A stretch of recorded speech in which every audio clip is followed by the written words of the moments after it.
Retain the brain game where your memory drains until eventually nothing remains. Hello there, I am Dylan Huckabee. I'm Jordan. Mitchell McCormick. This is Eric Noga. Dennis Anderson. I'm Christian. Today we're going to start by talking about a technique of communication that we used, which was just a Discord server. But because of it, we were able to unite in various channels that each held specific purposes around the project.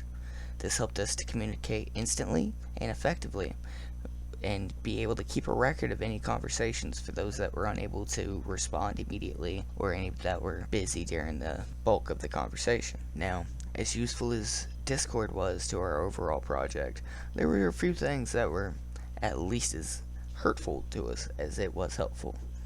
Now, to start with, we could never really solidify on a design direction, and this caused us to have to redo several main features just multiple times, and that wasted a whole lot of time for us.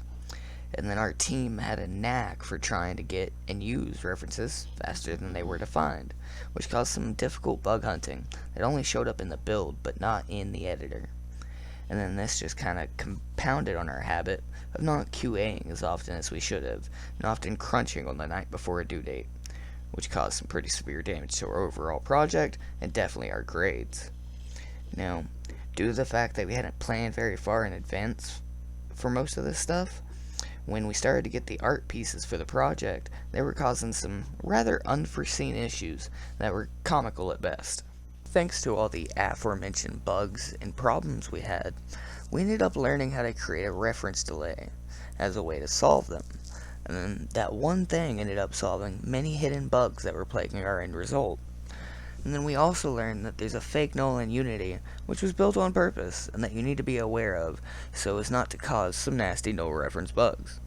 We learned that consistent and continuous communication is paramount to work with a team that is across the country and on very different schedules.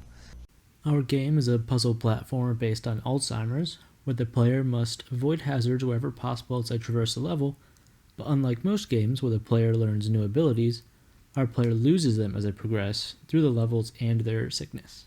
The game plays out as an educational narrative where the player must avoid danger as they navigate the world, all while suffering from the many base symptoms of Alzheimer's.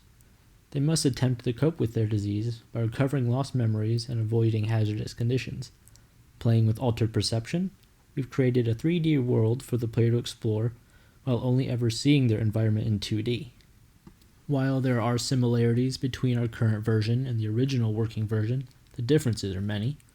We wanted to build a 2D platformer but struggled with theme and design flow. It was through the development of our design pillars that the game began to morph into the version we have today. Once we had a firm understanding of the design pillars, our theme became clear and design flow became much easier. This has been the Postmortem video for Retain by Team Looking Glass. Thank you for watching.